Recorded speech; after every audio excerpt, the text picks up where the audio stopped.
Voici la dialectique heuristique, ou l'art d'avoir raison selon Arthur Schopenhauer.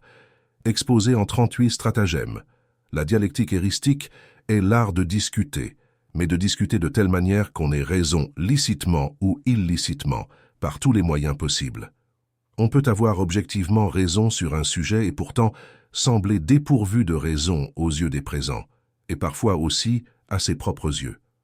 Cela se produit lorsque l'adversaire réfute ma preuve, servant ainsi de réfutation même à ma déclaration, qui aurait pu être défendue différemment.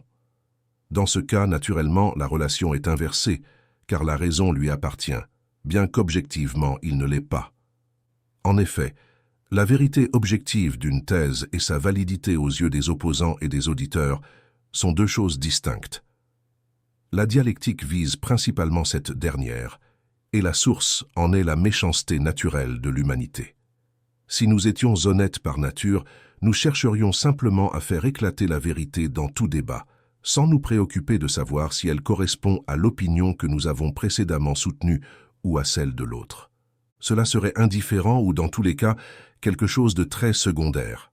Cependant, la vanité innée, si sensible à notre capacité intellectuelle, ne se résigne pas à accepter que ce que nous avons d'abord formulé s'avère faux, et que la déclaration de l'adversaire soit vraie.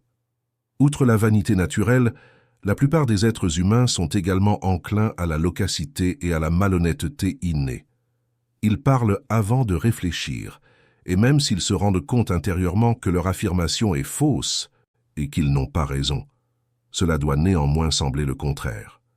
L'intérêt pour la vérité, qui aurait pu être le seul motif lors de la formulation de la prétendue thèse vraie, penche maintenant complètement en faveur de l'intérêt de la vanité. Le vrai doit sembler faux et le faux vrai. Cependant, cette malhonnêteté, l'acharnement à maintenir obstinément une thèse même lorsque nous la savons fausse, a souvent une excuse. Au début de la discussion, nous sommes fermement convaincus de la vérité de notre thèse. Cependant, maintenant, l'argument de l'adversaire semble la réfuter, et considérant l'affaire comme perdue, nous découvrons plus tard que nous avions raison, malgré tout. Notre preuve était fausse, mais il aurait pu y en avoir une adéquate pour défendre notre affirmation. L'argument salvateur ne nous est pas venu à l'esprit à temps, d'où la maxime de lutter contre le raisonnement de l'adversaire même lorsqu'il semble correct et définitif. Nous croyons précisément que sa propre correction n'est qu'illusoire et qu'au cours de la discussion, nous trouverons un autre argument pour nous opposer à celui-ci, ou même une autre manière de prouver notre vérité. Cela nous oblige presque à agir avec improvisation dans les disputes, ou du moins à y être tentés assez facilement. Ainsi, la faiblesse de notre compréhension et la versatilité de notre volonté se protègent mutuellement. En règle générale, celui qui argumente ne lutte pas par amour de la vérité, mais pour sa thèse, comme le faisons fait pour l'autel et le foyer. Par tous les moyens possibles, par face ou par néface, car comme il a été montré, il ne peut pas en être autrement. En général, chacun veut que sa déclaration l'emporte sur les autres, même si elle semble momentanément fausse ou douteuse. Les moyens pour y parvenir sont largement fournis par la ruse et la malice de chacun, qui s'entraîne dans l'expérience quotidienne de la discussion. En effet, tout le monde a sa propre dialectique naturelle, tout comme il a sa propre logique innée. Seulement, le premier ne le mènera pas aussi loin ni aussi sûrement que le second. Il n'est pas facile de penser ou de tirer des conclusions en contradiction avec les lois de la logique. Si les jugements faux sont nombreux, les conclusions fausses sont très rares. Une personne ne montre généralement pas de carence naturelle en logique, mais en dialectique, cela arrive fréquemment. Celui qui sort victorieux d'une discussion doit le remercier généralement moins pour la certitude de son jugement lors de la formulation de sa thèse que pour l'astuce et l'habileté avec lesquelles il l'a défendue. Dans ce cas, comme dans tous les cas, l'inné est le meilleur. Cependant, l'exercice et la réflexion sur les manœuvres avec lesquelles on peut vaincre l'adversaire ou celles qu'il utilise le plus fréquemment pour réfuter contribueront beaucoup à devenir maître dans cet art. Bien que la logique n'ait aucun bénéfice pratique, la dialectique en a un, semble-t-il. Aristote a également exposé sa propre logique analytique, principalement comme base et préparation de la dialectique. Et celle-ci était pour lui la vraie logique. La logique s'occupe de la simple forme des propositions, la dialectique de leur contenu ou matière, de leur valeur intrinsèque. C'est pourquoi la considération de la forme devrait précéder celle du contenu ou du particulier dans ce qui concerne l'universel. Aristote ne définit pas l'objet de la dialectique aussi subtilement que je l'ai fait. Bien qu'il assigne effectivement à la dialectique la discussion comme son objet principal, il considère également la recherche de la vérité. Ensuite, il ajoute que les propositions doivent être examinées philosophiquement selon la vérité et dialectiquement en tenant compte de la crédibilité ou de l'approbation qu'elles obtiennent dans l'opinion des autres. Aristote est conscient de la différence et de la disjonction entre la vérité objective d'une proposition et le fait de la faire valoir ou d'obtenir son approbation. Cependant, il ne le fait pas avec suffisamment de subtilité pour attribuer ce dernier objectif à la dialectique. Ces règles pour atteindre ce dernier but sont souvent également attribuées au premier, étant combinées, ce qui me semble indiquer qu'il n'a pas réussi à terminer élégamment sa tâche.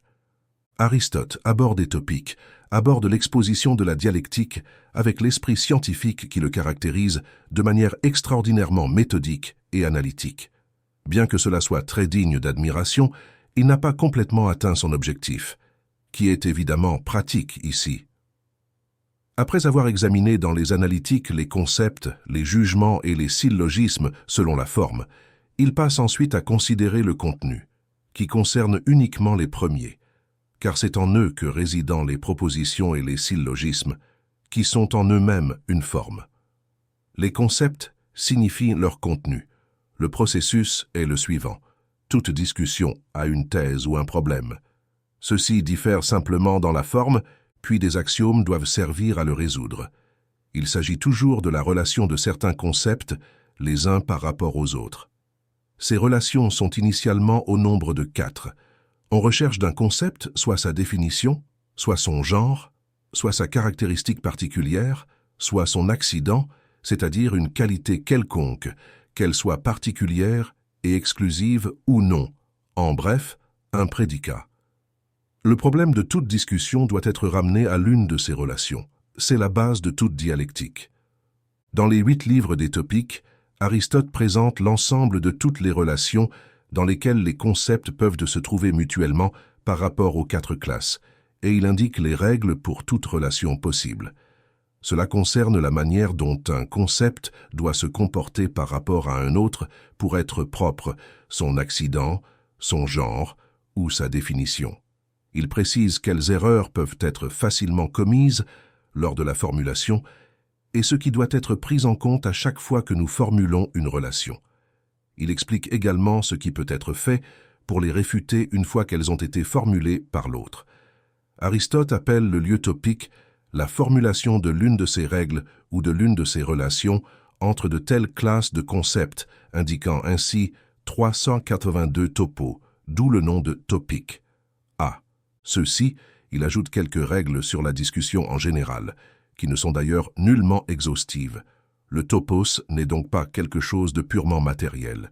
Il ne se réfère pas à un objet ou à un concept déterminé, mais toujours à une relation de classe entière de concepts qui peut être commune à un nombre indéterminé d'entre eux, à condition qu'ils soient considérés dans leur relation mutuelle, selon l'un des 4 cas mentionnés qui se produisent dans toute discussion.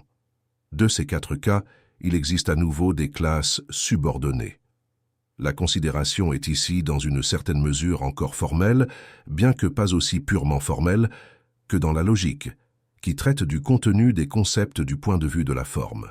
Cela indique comment le contenu du concept A doit se comporter par rapport au contenu du concept B pour qu'il puisse être formulé en tant que sujet, ou comme son propre caractère distinctif, ou comme son accident, ou comme sa définition, ou selon les rubriques subordonnées opposées, cause et effet, possession ou privation, etc.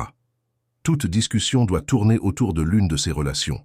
La plupart des règles qu'Aristote indique comme topos et en relation avec ses correspondances sont incluses dans la nature de la relation conceptuelle. Chacun en est conscient par lui-même et elles obligent déjà au respect de la part de l'adversaire. Comme en logique, il est plus facile de les observer dans le cas particulier ou de se rendre compte de leur négligence que de se souvenir du topos abstrait correspondant. Cela explique pourquoi l'utilisation pratique d'une telle dialectique n'est pas très grande. Aristote ne dit que des choses évidentes, et que la raison saine découvre d'elle-même. Par exemple, si le genre d'une chose est affirmé, alors il doit également convenir à certaines espèces quelconques de ce genre, sinon l'affirmation sera fausse. Par exemple, affirmer que l'âme est dotée de mouvement signifie qu'elle doit être propre à une espèce déterminée de mouvement, comme voler, marcher, croître, diminuer, etc. Si elle en est dépourvue, alors elle n'est pas non plus dotée de mouvement. C'est-à-dire que si elle n'appartient à aucune espèce, le genre n'appartient pas non plus à l'âme. Et c'est là le topos. Topiques d'Aristote, 1.4, Suesna 33, B. Intrundorins. Ce topos sert autant à construire qu'à détruire. C'est le 9e topos. Et inversement, si le genre ne convient pas à l'espèce, par exemple, si quelqu'un prétend avoir parlé mal d'un autre et que nous démontrons qu'il n'a pas du tout parlé, il n'a pas pu parler mal de cette personne. Car là où le genre n'est pas donné, l'espèce ne peut pas non plus être donnée, sous la rubrique du caractère distinctif propre. Le locus 215 dit ainsi « En premier lieu, pour invalider lorsque l'adversaire indique comme propre quelque chose qui ne peut être perçu que par les sens, il l'a mal indiqué, car tout ce qui est sensible devient incertain dès qu'il sort du domaine des sens. Par exemple, si l'on affirme comme propre au Soleil qu'il est l'astre le plus brillant qui se déplace sur la Terre, cela ne nous sert à rien, car quand le Soleil se couche, nous ne savons pas s'il se déplace sur la Terre, car il est alors hors du domaine de la sensation.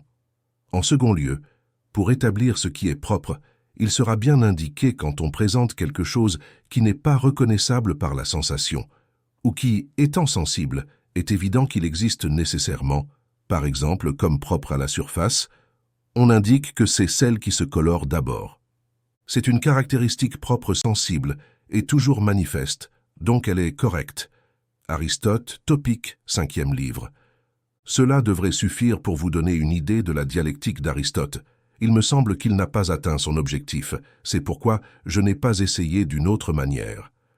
Les topiques de Cicéron sont une invitation, une imitation des topiques d'Aristote, mais de manière très superficielle et médiocre. Cicéron n'a pas du tout une idée claire de ce qu'est un topos, ni de ce à quoi il s'adresse. Il bavardage confusément, utilise son propre génie, invente des choses sans signification, les ornant richement avec des exemples juridiques. C'est l'un de ses pires écrits. Pour définir de manière concise ce qu'est la dialectique, il faut la considérer comme se désintéressant définitivement de la vérité objective, qui relève de la logique. C'est l'art d'avoir raison, ce qui est d'autant plus facile lorsque l'on maîtrise véritablement le sujet en question.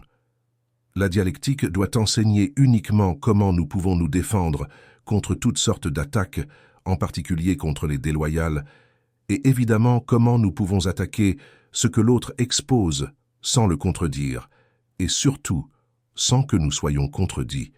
Il faut distinguer clairement la recherche de la vérité objective de l'art, de faire en sorte que ce qui a été énoncé passe pour vrai. La première relève d'une discipline bien différente, c'est l'œuvre de la capacité de juger, de la réflexion de l'expérience, et pour elle, il n'y a aucun artifice. La seconde est l'objet de la dialectique.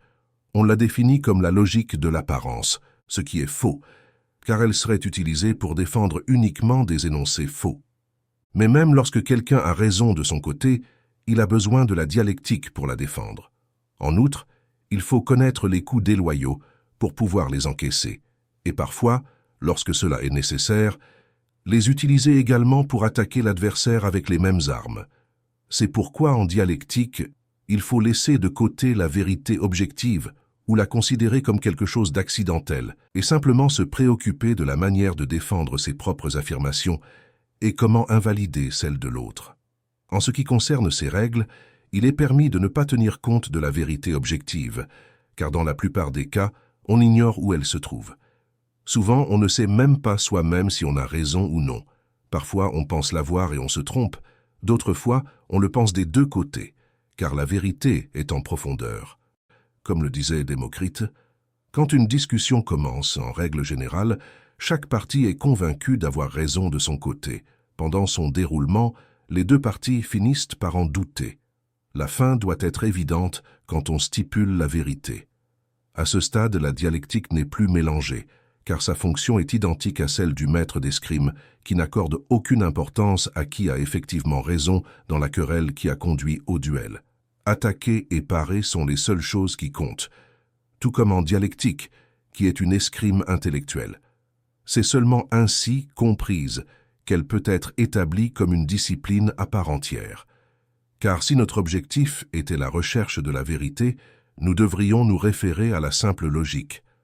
En revanche, si notre objet est de montrer la validité des propositions fausses, nous n'aurons que de la sophistique pure et simple. Dans les deux cas, on supposerait que nous savons déjà ce qui est objectivement faux ou vrai, ce qui est rarement connu à l'avance. La véritable définition de la dialectique est donc celle que nous avons formulée. Une escrime intellectuelle pour avoir raison dans les discussions. Si le nom d'éristique lui convient mieux, celui de dialectique éristique serait bien plus approprié. Étant d'une grande utilité, elle a été injustement négligée ces derniers temps. Par conséquent, dans ce sens, la dialectique doit simplement être une récapitulation et une exposition systématique et réglementée de ces techniques données par la nature, que la plupart des gens utilisent pour avoir raison lorsqu'ils remarquent qu'ils ne l'ont pas de leur côté. C'est pourquoi il serait absurde que dans la dialectique scientifique, la vérité objective et son éclaircissement soient pris en compte. Car dans cette autre dialectique originelle et naturelle, cela n'arrive jamais. Au contraire, son seul objectif est d'avoir raison. Depuis notre point de vue, la tâche principale de la dialectique scientifique est de formuler et d'analyser les stratagèmes déloyaux utilisés dans la discussion, afin qu'ils soient immédiatement reconnus et détruits lors de débats réels. C'est pourquoi, dans son approche, elle doit assumer que son but ultime est d'avoir raison et non d'élucider la vérité objective. Malgré mes recherches approfondies, je ne suis pas au courant d'avoir atteint quelque chose dans ce sens. Par conséquent, c'est encore un domaine non exploité. Pour atteindre l'objectif fixé, il faudrait puiser dans la source de l'expérience en observant, dans les débats quotidiens de notre environnement, la manière dont tel ou tel adversaire utilise telle ou telle stratégie, puis réduire ces situations les plus fréquentes à leurs principes généraux, afin de formuler à partir d'eux les stratagèmes déloyaux utilisés dans la discussion. L'objectif est de les reconnaître immédiatement et de les détruire dans de vrais débats. Dans cette démarche, la dialectique doit assumer que son but ultime est d'avoir raison et non d'élucider la vérité objective. Pour cela, il faut considérer l'essence de toute discussion, qui se situe dans ce qui se passe pendant celle-ci. L'adversaire a avancé une thèse, et pour la réfuter, deux modes et deux voies sont possibles. Les modes, avec référence à la chose ad rem, à l'homme ad hominem, ou avec référence au cadre des concessions faites par l'adversaire, ex concessis, les voies par réfutation directe ou indirecte. La réfutation directe attaque la thèse dans ses fondements, tandis que la réfutation indirecte s'attaque à la conscience du contradicteur. En ce qui concerne les réfutations directes, deux choses peuvent être faites. Montrer que les fondements de l'affirmation sont faux, en niant la prémisse majeure et ou mineure, ou admettre les fondements, mais montrer que la conséquence ne découle pas d'eux et attaquer ainsi la conséquence. Pour les réfutations indirectes, on utilise l'apagogie en acceptant la thèse de l'adversaire comme vraie, puis en montrant ce qui en découle si on l'utilise comme prémisse d'un syllogisme avec une autre thèse reconnue comme vraie. Ensuite, on réduit ce syllogisme à une conclusion clairement fausse, ce qui signifie que l'affirmation de l'adversaire est également fausse. L'exemple de la stratégie de la réfutation directe est la négation des prémices de l'affirmation de l'adversaire, et pour la réfutation indirecte, on utilise l'apagogie pour montrer ce qui découle si on accepte la thèse de l'adversaire comme vraie, puis on réduit ce syllogisme à une conclusion clairement fausse, prouvant ainsi la fausseté de l'affirmation de l'adversaire. C'est la base de toute discussion, son squelette, et tout débat doit être réduit à cette base. Cependant, tout cela peut se produire réellement, ou seulement apparemment, avec des arguments bons ou mauvais, et comme nous ne pouvons pas le savoir facilement, c'est pourquoi les débats sont souvent longs et ardus. Nous ne pouvons pas non plus distinguer le vrai du faux pendant son déroulement, car précisément, même les parties en conflit ne le savent pas nécessairement à l'avance. Par conséquent, l'exposition des stratagèmes doit se faire sans tenir compte de la question de savoir si l'on a ou non raison objectivement, car cela ne peut être assuré avec certitude, et c'est ce qui doit être décidé par le biais du débat lui-même. Certes, dans toute conclusion ou argumentation en général, il faut être d'accord sur quelque chose à partir duquel, à la manière d'un principe, on peut juger de la question en cours. Il est impossible de discuter avec quelqu'un qui nie les principes, c'est donc une stratagème. La première stratégie est l'amplification, où l'affirmation de l'adversaire est étendue au-delà de ses limites naturelles, en l'interprétant de la manière la plus générale possible et en l'exagérant, tandis que la propre affirmation est spécifiée en la réduisant à son sens le plus étroit.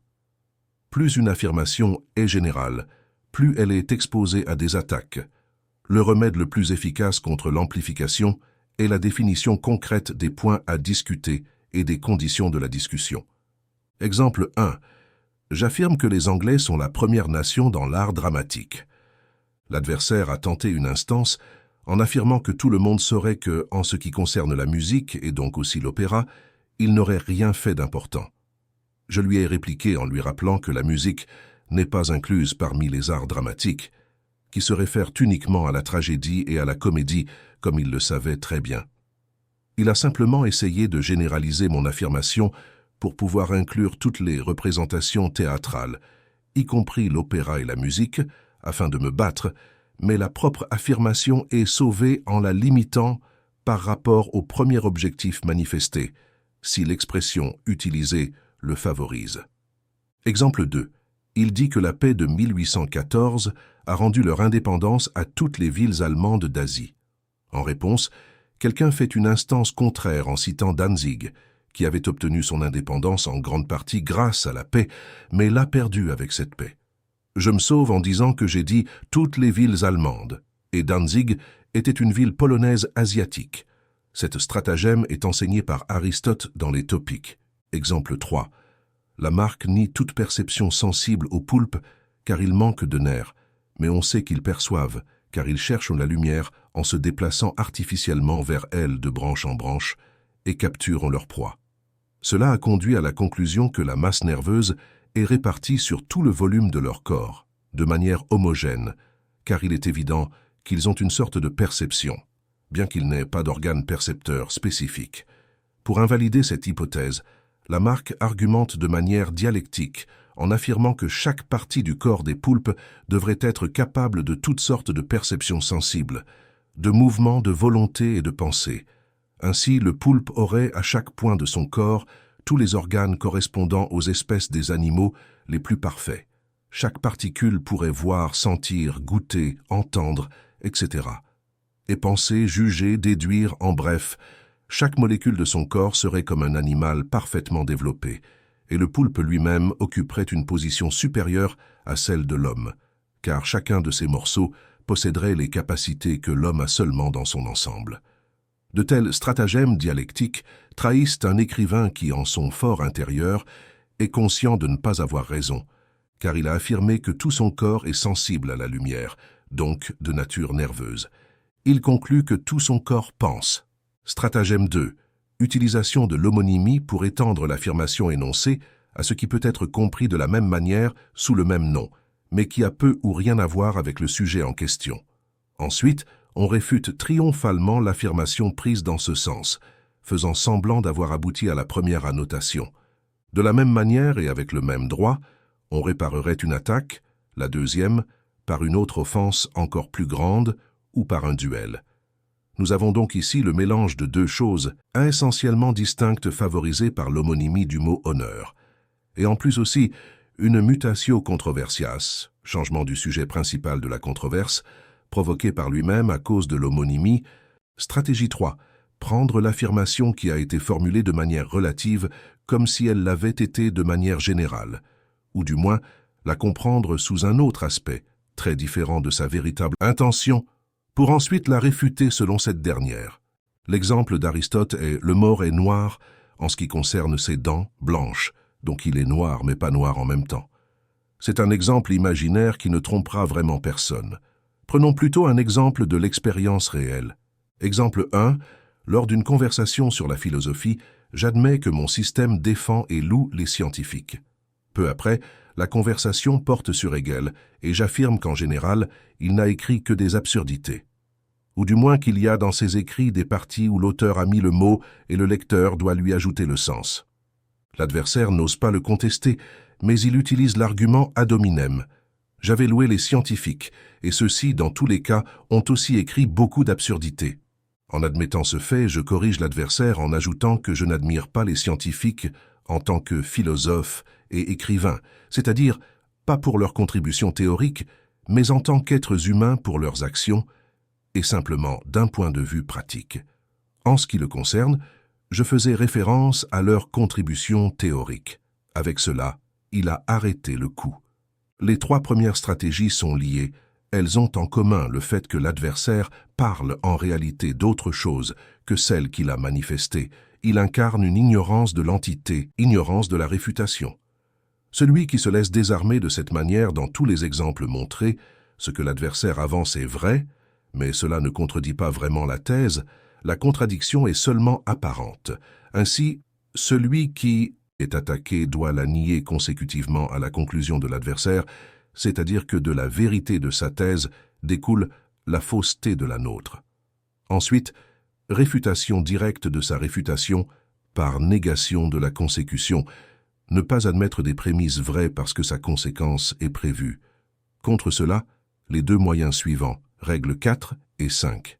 Stratégie 4. Lorsqu'on veut parvenir à une conclusion, il ne faut pas laisser celle-ci être prévue, mais plutôt s'efforcer que l'adversaire admette les prémices une à une et disperser sans qu'il s'en rende compte pendant le cours du dialogue. Sinon, il l'empêchera de toutes les manières possibles, ou quand il est douteux que l'adversaire les accepte, les prémices sont formulées d'abord, puis les pros sont faites en syllogisme. Ensuite, on laisse l'adversaire admettre quelques prémices désordonnées de ses pros, en masquant ainsi le coup jusqu'à ce qu'il ait admis tout ce que nous voulions. Ensuite, on procède à une récapitulation de l'affaire à partir de l'arrière. Cette règle est donnée par Aristote dans les Topiques 81. Elle ne nécessite aucun exemple. Stratégie 5. On peut utiliser des prémices fausses pour démontrer sa propre thèse lorsque l'adversaire n'admet pas les vraies, soit parce qu'il ne connaît pas leur vérité, soit parce qu'il voit que de celle-ci découlerait immédiatement notre thèse comme conclusion. On prend alors des propositions qui sont en soi fausses mais vraies ad hominem, et on argumente ex consexis selon la manière de penser de l'adversaire. Car le vrai peut découler aussi de prémices fausses si celles-ci ne viennent pas de vrai. Le faux, d'autre part, peut être réfuté par de fausses thèses de l'adversaire, mais qu'il soutient comme vraies, car on doit traiter avec lui selon sa propre manière de penser. Par exemple, s'il appartient à une secte avec laquelle nous sommes d'accord, nous pouvons utiliser contre lui les maximes de la secte comme principe. Aristote, Topics, 99. Stratégie 6. On dissimule un appétit principe, une pétition de principe, en postulant ce qui doit être démontré en utilisant un autre nom. Par exemple, au lieu d'honneur, bon nom, au lieu de virginité, vertu, etc. Ou en utilisant également des concepts interchangeables, animaux à sang rouge, au lieu d'animaux vertébrés. On donne pour acquis en général ce qui est très discutable dans un cas particulier. Par exemple, on affirme l'insécurité de la médecine en postulant l'insécurité de tout être humain. Vice-versa, 2 choses conséquentes l'une de l'autre. Si l'on doit démontrer la première, on postule la deuxième. Pour la démontrer universellement, on fait admettre tous les cas singuliers contraires au numéro 2. Aristote, Topiques, 8, C, 2. Le dernier chapitre des Topiques d'Aristote contient de bonnes règles sur l'exercice de la dialectique. Stratégie 7. Lorsque la discussion est dirigée de manière assez formelle et rigoureuse et que nous voulons être très clairs si nous avons énoncé une affirmation et devons la prouver, nous procéderons en interrogeant l'adversaire pour pouvoir déduire de ses réponses la vérité de notre affirmation. Cette méthode heuristique a été surtout utilisée par les anciens. Elle est également appelée socratique. C'est à elle que se réfère la présente stratégie et quelques-unes qui suivront ensuite, toutes librement adaptées selon le guide des sophistiques d'Aristote.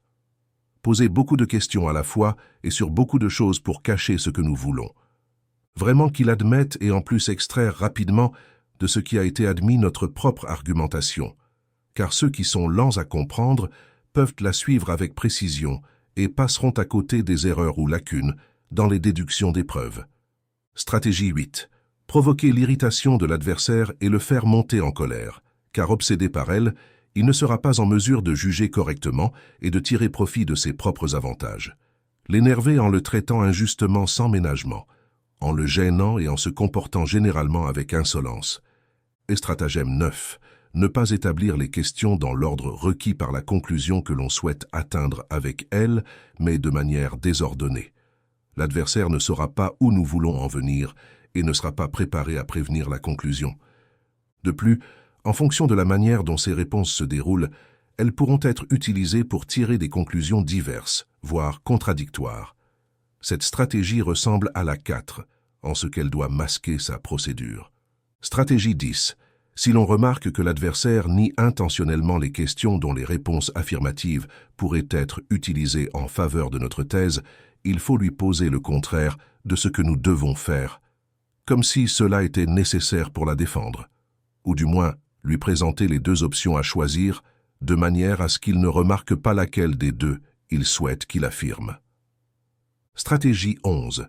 Si nous faisons une induction et que l'adversaire accepte comme valide les cas particuliers par lesquels on prouve, ne lui demandons pas s'il acceptera aussi la vérité générale qui peut découler de ceux-ci, mais introduisons-la ensuite, comme s'il s'agissait de quelque chose déjà établi et admis précédemment. Car il peut croire ainsi, et les présents auront la même impression, se souvenant des nombreuses questions posées sur les cas particuliers qui ont d'une manière ou d'une autre dû conduire à une telle conclusion. Stratégie 12. Si la conversation porte sur un concept général qui n'a pas de nom propre et doit se résigner à être défini par analogie, nous devons choisir l'analogie de manière à ce qu'elle soit la plus avantageuse possible pour notre affirmation. Par exemple, les noms avec lesquels sont désignés les deux partis politiques en Espagne, les serviles et les libéraux, ont évidemment été choisis par ces derniers. Ils ont choisi le nom de protestants. Ils l'ont choisi aussi pour évangélique, mais les catholiques le utilisent aussi pour nommer les choses de manière à ce qu'elles soient plus appropriées à nos intérêts. Stratégie 13.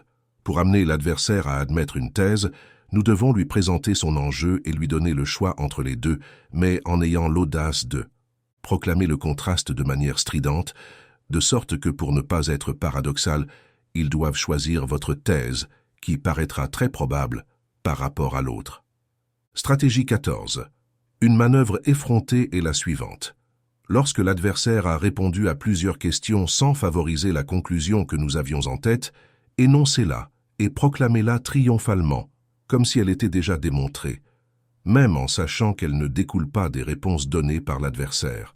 Si celui-ci est timide ou stupide et que nous avons suffisamment d'effronterie et de bonne foi, cela peut fonctionner. Cette stratégie appartient à la fallacieuse non causale, cause et tromperie produite en la prenant non fondée sur le fondement. Stratégie 15. Si nous avons exposé une thèse paradoxale, mais que nous avons des difficultés à la démontrer, présentez-la à l'adversaire comme une autre thèse correcte, mais pas tout à fait évidente, afin qu'il l'accepte ou la réfute, comme si nous voulions obtenir la preuve de cela. Si, suspectant une ruse, il la rejette, alors nous le réduisons à l'absurde et triomphons. Mais s'il l'accepte, nous aurons dit entre-temps quelque chose de raisonnable, et nous verrons comment les choses évoluent. Stratégie 16. Argumenter ad hominem ou ex concessis par rapport à une affirmation de l'adversaire. Nous devons rechercher si, d'une manière ou d'une autre, il ne serait pas en contradiction, si nécessaire au moins en apparence, avec quelque chose d'autre qu'il a dit ou admis précédemment, ou avec les principes d'une école ou d'une secte qu'il a loué ou approuvé. Aussi avec des faits concernant ceux qui appartiennent à une telle secte, ou avec ceux des membres faux ou supposés, ou avec sa propre conduite. Par exemple, s'il défend le suicide, on pourrait lui demander pourquoi il ne se noie pas lui-même. Ou s'il affirme que rester à Berlin ne lui est pas agréable, on pourrait l'interroger soudainement sur pourquoi il ne part pas d'ici. Dans le premier courriel, de toute façon, on peut trouver quelques stratagèmes gênants. Stratagème 17. Si l'adversaire nous menace d'une réfutation, Souvent, nous pouvons nous sauver en introduisant une subtile différence à laquelle nous n'avions pas pensé auparavant, si le sujet se prête à une certaine ambiguïté ou permet une référence à un double cas. Stratagème 18. Si nous remarquons que l'adversaire commence une argumentation qui pourrait nous vaincre, nous ne devons pas lui permettre de continuer. Nous devons l'empêcher à tout prix de la conclure en intervenant ou en détournant la trajectoire de la discussion vers d'autres questions. En bref, nous devons anticiper avec un changement inattendu de sujet. Stratagème 19. Si l'adversaire nous demande explicitement d'alléguer quelque chose contre un point précis de son affirmation, mais que nous n'avons rien d'adéquat, nous prenons le sujet de manière générale et argumentons contre lui. Par exemple, si nous devons répondre à la question de pourquoi une certaine hypothèse physique n'est pas fiable, nous parlons de la tromperie de la connaissance humaine et l'ornons de toutes sortes d'exemples. Stratagème 20. Lorsque nous avons obtenu la conception d'une prémisse dont nous avions besoin de l'adversaire, nous devons déduire la conclusion souhaitée, non pas avec plus de questions, mais en la concluant immédiatement nous-mêmes. Même en l'absence d'une ou l'autre des prémisses, nous la prenons également comme également accordée et réduisons ainsi la conclusion.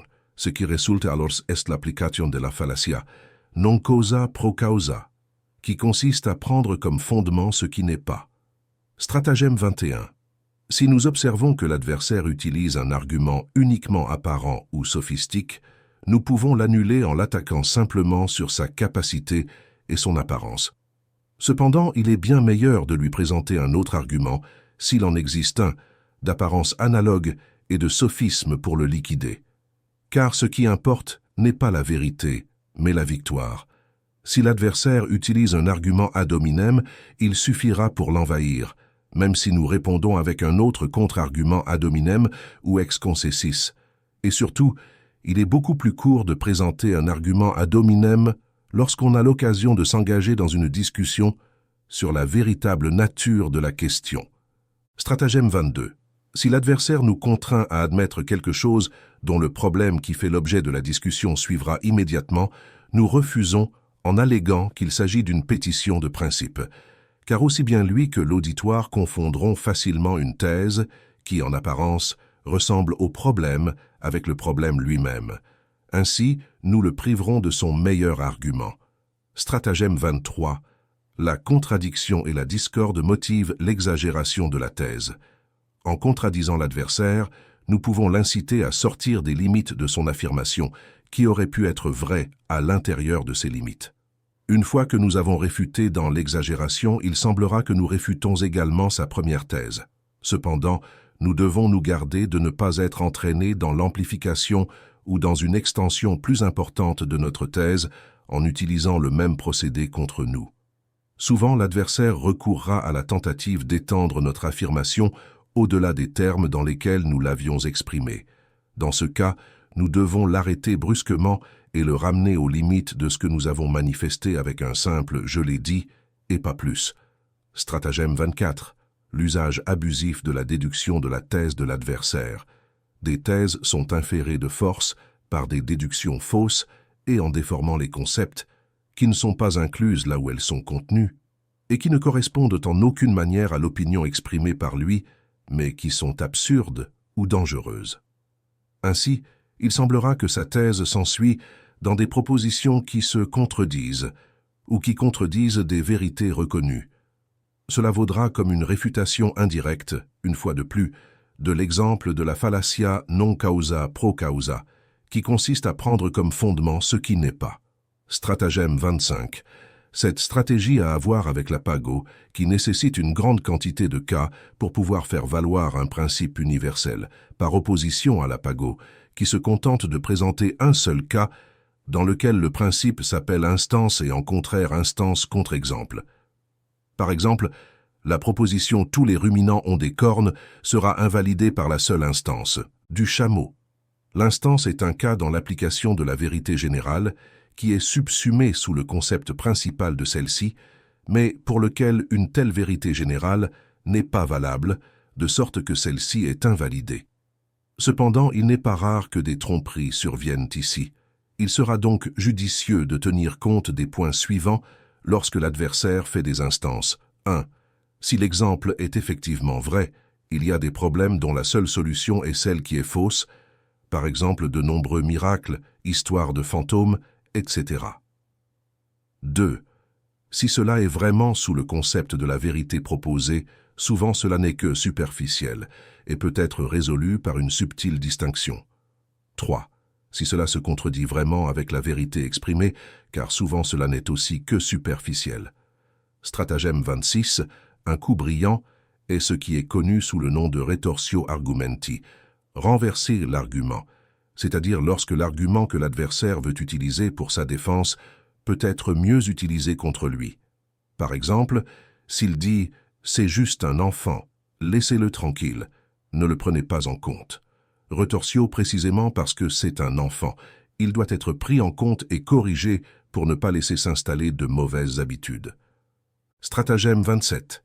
Si l'adversaire se montre irrité de manière inattendue par un argument, cet argument doit être utilisé avec insistance, non seulement parce qu'il est le plus approprié pour l'irriter, mais parce qu'il est supposé toucher la partie la plus faible de son raisonnement, et parce que si on continue par là, on obtiendra beaucoup plus que ce qui est montré à première vue.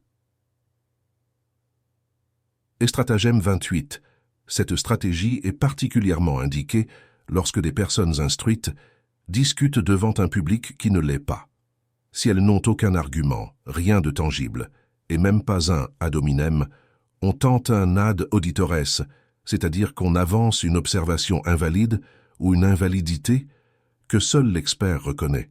Bien que l'adversaire le soit, ce n'est pas le cas du public. Aux yeux du public, notre adversaire passera pour être le vaincu, et encore plus nettement si l'observation faite ridiculise d'une manière ou d'une autre son affirmation. Les gens sont rapidement enclins au rire, et on obtient le soutien de ceux qui rient pour montrer la nullité du commentaire. L'adversaire devrait débattre longuement et se référer aux principes de la science ou à quelque chose du même genre, ce qu'il ne ferait pas facilement. Par exemple, l'adversaire dit dans la formation de la côte rocheuse primitive, la masse à partir de laquelle le granit et toute la roche restante ont cristallisé était fluide en raison de la chaleur, c'est-à-dire fondue. La chaleur devait être d'au moins 200 degrés.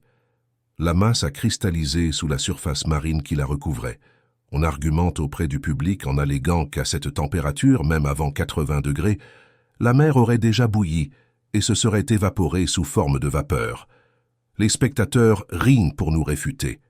Notre adversaire devrait nous démontrer que le point d'ébullition dépend non seulement de la chaleur, mais aussi de la pression atmosphérique, et que cette pression est si intense que même si la moitié de l'eau de mer monte en vapeur à une température de 200 degrés, cela ne provoque aucune ébullition. Il ne s'aventure pas à le démontrer, car pour ceux qui ne sont pas physiciens, il faut pratiquement un traité entier. Et stratagème 29. Si l'on se rend compte que l'on va être vaincu, on fait une diversion, c'est-à-dire que l'on commence soudainement à parler d'autre chose totalement différente, comme si cela avait quelque chose à voir avec le sujet en question, et constituait un nouvel argument contre l'adversaire.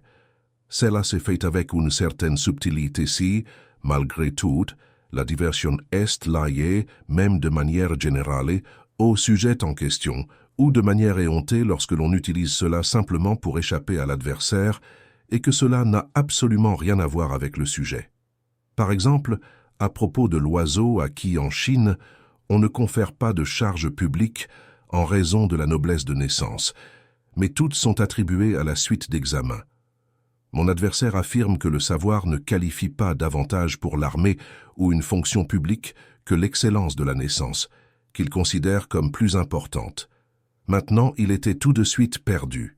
Il a fait la diversion en alléguant qu'en Chine, tous les États sont punis de coups de bâton, ce qu'il a lié à la consommation excessive de thé, deux choses que les Chinois répriment.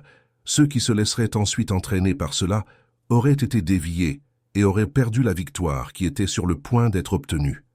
La diversion est éhontée lorsqu'elle abandonne complètement le sujet en question et attaque quelque chose du genre « Et cela que vous affirmez récemment de toute façon, etc. » car cela correspond déjà, en quelque sorte, à l'attaque personnelle qui sera traitée de manière appropriée dans la dernière stratégie considérée de manière critique, La diversion est un stade intermédiaire entre l'argument ad personam et l'argument un ad hominem.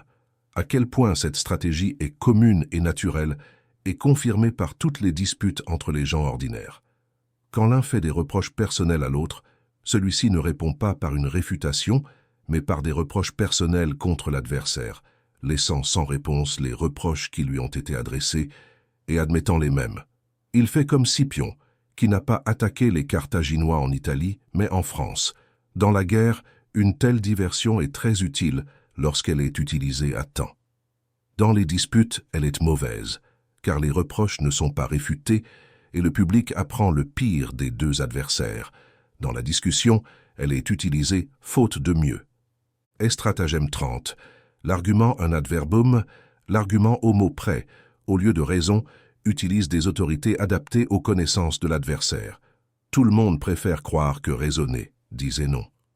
On a un jeu facile si nous avons de notre côté une autorité que l'adversaire respecte. On peut utiliser beaucoup plus d'autorité si ses connaissances et compétences sont plus restreintes. Si celles-ci sont de premier ordre, alors il y en aurait peu ou aucune. Tout au plus celle que quelqu'un versé dans une science, un art ou une profession qu'il connaît à peine accepterait. Bien que cela lui pèse, le commun des mortels éprouve un grand respect pour les spécialistes de toutes sortes. Ils ne savent pas que celui qui fait profession de quelque chose aime plus le profit qu'il en tire que cette profession elle-même. De plus, celui qui enseigne rarement connaît vraiment en profondeur la matière, car, précisément à celui qui l'étudie profondément, il reste peu à enseigner. Pour le peuple, il y a de nombreuses autorités qu'il respecte. Si l'on n'a pas d'autorité appropriée au cas, on la remplace par une autre qui l'est seulement en apparence, et on l'adapte à ce qui a été dit dans un sens différent ou dans d'autres circonstances. Les autorités que l'adversaire ne comprend pas du tout sont souvent celles qui produisent le plus d'effets. Les personnes non instruites ressentent un respect particulier pour les tournures grecques et latines. En cas de besoin, on peut non seulement déformer l'autorité, mais aussi la falsifier ou même en présenter une inventée, car la plupart du temps, l'adversaire n'a pas le livre sous la main ou ne sait pas comment le consulter. L'exemple le plus éloquent de ceci est fourni par le Français Grégoire qui, pour éviter de devoir paver la portion de rue devant sa maison, ce qui était obligatoire pour tous les autres citoyens, s'est appuyé sur une sentence biblique. « Bib elis ego non bibo » « Buvez et je n'aurai pas soif ». Cela a été interprété par les spectateurs qui comprenaient quelque chose de latin comme si « pavé » venait du français « boire » pour voir pavé. Cela a convaincu les délégués de la communauté. On utilise également les préjugés communs comme autorité, car la majorité pense comme Aristote. Ce qui paraît être correct à la majorité, nous disons que c'est correct. En fait, il n'existe aucune opinion absurde que les hommes n'acceptent comme leur propre si, au moment de les convaincre, on argue que telle opinion est universellement acceptée. L'exemple fonctionne aussi bien dans leurs pensées que dans leurs actes. Ils sont comme des moutons qui suivent le bélier où qu'il aille. Il est plus facile pour eux de mourir que de penser. Il est curieux que l'universalité d'une opinion ait autant de poids pour eux, car ils peuvent observer en eux-mêmes avec quelle facilité ils acceptent des opinions sans jugement préalable par la seule force de l'exemple. Mais ils ne s'en rendent pas compte, car il leur manque toute réflexion. La foule a des opinions variées, ce qui signifie que le public a beaucoup d'idées fausses dans la tête, et si quelqu'un veut s'en détacher, cela demanderait un immense travail. La universalité d'une opinion, parlons sérieusement, ne constitue ni une preuve ni un motif de la possibilité de sa vérité. Ceux qui prétendent le contraire devront admettre que, d'une part, la distance dans le temps prive cette universalité de sa force probatoire. Sinon, tous les anciens erreurs qui ont été acceptés comme vérité devraient être considérés, par exemple, le système médical tout entier, ou dans tous les pays protestants, il faudrait rétablir le catholicisme. D'autre part, que la distance dans l'espace a le même effet, sinon cette universalité d'opinion sera remise en question entre les adeptes du bouddhisme, du christianisme ou de l'islamisme, selon la tactique de la fenêtre brise legislative, ce que l'on appelle l'opinion universelle. En examinant la composition de l'opinion de 2 ou 3 personnes, nous pouvons être convaincus de cela. Si nous pouvions observer leur genèse, nous constaterions alors que 2 ou 3 personnes l'ont d'abord exposé, dénoncé et affirmé et ont généreusement cru l'avoir examiné à fond. Le préjugé de les rendre suffisamment qualifiés pour effectuer l'examen a incité au départ autant d'autres à accepter également cette opinion. Ceux-ci ont été à nouveau crus par beaucoup plus, ceux à qui leur indolence suggérait qu'il valait mieux le créer immédiatement que de faire des travaux et des vérifications. Ainsi, le nombre de tels acolytes indolents et crédules a augmenté chaque jour, car après tout l'opinion était soutenue par un grand nombre de voix qui soutenaient entre-temps ceux qui la vénéraient, attribuaient uniquement le caractère déterminant de ses fondements. À celui qui avait conquis un tel consensus, les autres ont été contraints d'admettre ce qui était déjà accepté en général. Puisque par des têtes agitées qui se révoltent contre l'opinion de la majorité ou par des types présomptueux qui prétendent être plus intelligents que le reste du monde. À ce stade, le consensus est devenu un devoir. Dorénavant, les rares personnes capables de juger sont contraintes de se taire, tandis que celles à qui il est permis de parler sont précisément les plus incapables d'avoir des opinions et des jugements propres, et ceux qui se font simplement l'écho de l'opinion des autres. D'autre part, ce sont leurs défenseurs les plus zélés et les plus intolérants. En effet, ils n'aiment pas tant l'opinion différente de celle qui pense autrement que l'audace de vouloir juger par eux-mêmes quelque chose qu'ils n'essaient déjà plus de faire et dont ils sont conscients. En résumé, très peu de gens sont capables de penser, mais tout le monde veut avoir des opinions. Et étant donné cela, quelle sera la valeur de vérité de l'opinion de 100 milliards de personnes? La même que celle d'une donnée historique qui se trouve chez des centaines d'historiens. C'est-à-dire qu'ensuite on sait qu'ils l'ont copié les uns des autres, concluant ainsi qu'au bout du compte, ils ont tous fait confiance au témoignage d'un seul. Cependant, lorsqu'on discute avec des gens ordinaires, l'opinion universelle peut être utilisée comme autorité. En général, on observera que, lorsque 2 personnes ordinaires discutent, l'arme la plus utilisée des 2 côtés est celle des autorités. Avec elles, ils s'accusent mutuellement. Si une personne plus intelligente doit faire face à ce genre, la meilleure chose qu'elle puisse faire est de s'adapter à cette arme et de l'utiliser selon les points faibles de l'adversaire. En effet, contre l'arme des raisons, cela ressemble à l'hypothèse d'un Siegfried cornu plongé dans la marée de l'incapacité de penser et de juger. Dans les tribunaux, on lit exclusivement en recourant à l'autorité de la loi qui est solidement établie. La compétence de la faculté de juger est de trouver la loi, c'est-à-dire l'autorité qui doit être appliquée dans chaque cas particulier. Cependant, la dialectique a une amplitude de champ suffisante pour, dans les cas où l'on convient de faire en sorte qu'un cas et une loi qui ne concordent pas vraiment, tournent jusqu'à ce qu'ils puissent être considérés comme concordants et vice-versa. Et stratagème 33. Cela peut être vrai en théorie, mais en pratique, c'est faux. Avec ce sophisme, on accorde les raisons, mais on nie les conséquences. Cela entre en contradiction avec la règle « a ratione ad rationem una tuna balle consequentia ». Il doit y avoir une consécutivité nécessaire entre la cause et son effet. Une telle affirmation suppose une possibilité. Ce qui est vrai en théorie doit l'être aussi en pratique. Si cela n'est pas vérifié, il y aura une défaillance dans la théorie. Quelque chose a été omis et n'a pas fonctionné correctement. En conséquence, la théorie est également fausse. Et stratagème 34.